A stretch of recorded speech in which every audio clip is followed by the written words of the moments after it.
మాండవ్య మహాముని మౌన మౌనవ్రతంలో ఉన్నప్పుడు ఒక రాజు ఆయన దొంగతనం చేశాడనుకుని ఆయనకి శిక్ష విధించాడు. అది ఏంటంటే శూలాన్ని శరీరంలో దింపేశాడు. అప్పుడు మిగతా మహర్షులు పక్షుల వేషంలో వచ్చి, "ఏంటి మహాత్మా, నీకు ఈ కష్టం అంటే నేను ఎప్పుడో ఏదో పాపం చేసుంటాను. అందుకనే ఇది ఇప్పుడు అనుభవిస్తున్నాను.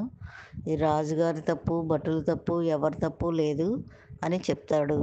ఈ భటులు ఈ విషయం విని ఆ దేశపు రాజుగారి దగ్గరికి వెళ్ళి చెప్తే, ఆ రాజుగారు అర్ధరాత్రి పూట పరుగు పరుగున వచ్చి ఆయనకి సాష్టాంగ నమస్కారం చేసి, "అయ్యా క్షమించండి" అని చెప్పి భటుల చేత ఆ శూల శిక్షని రద్దు చేయిస్తాడు. కానీ అది శరీరంలో దిగబడిపోవడం వల్ల శూలం కంఠం దాకా బయటికి రాలేదు. అప్పుడు రంపంతో కోయించాడు.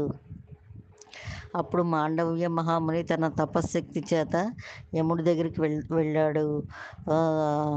యమధర్మరాజా, నువ్వు నాకు ఈ శిక్షను ఎందుకు విధించావంటే, నువ్వు చిన్నప్పుడు నీ ఆశ్రమం ఎదురుగుండా తూనీగలు వెళ్తుంటే కొబ్బరి పుల్లకి ఈ తూనీగలను గుచ్చావు. ఆ శిక్షను ఇప్పుడు అనుభవించావు అంటాడు.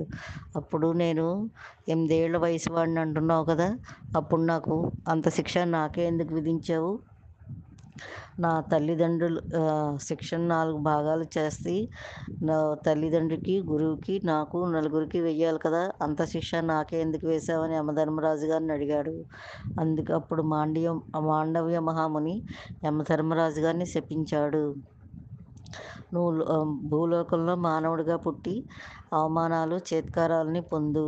నువ్వు అక్కడ అవమానాలని, చేత్కారాలని పొందుతున్నప్పుడల్లా నీవు యమధర్మరాజుగా ఉన్నా అవన్నీ నీకు తగులుతాయి, నీకు వినబడతాయి అవన్నీ" అని చెప్తాడు.